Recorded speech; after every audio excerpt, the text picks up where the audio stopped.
So, ladies and gentlemen, today with BK. Hope everyone's doing okay. This is the follow-up, I think the third part.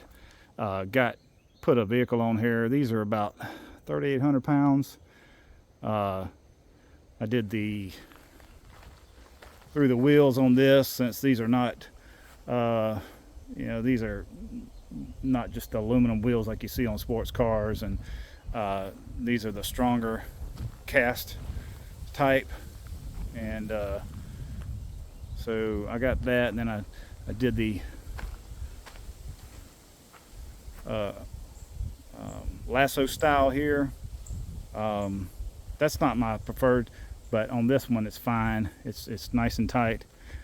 The trailer's sitting pretty good here. We're going to take it down the road and just make sure it rides really good like that. So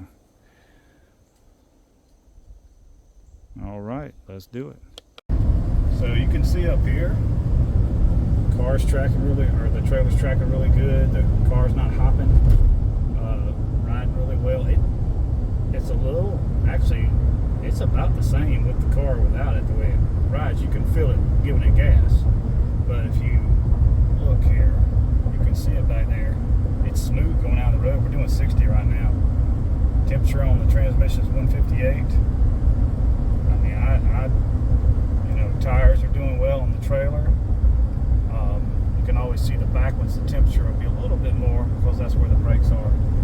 But it's doing well, tracking well. What I'm going to do is put the C7 Corvette on it and show you all that. That'll be in another video coming down the road. Thanks for watching. Please subscribe, like, comment. Appreciate all your help. Today with BK out.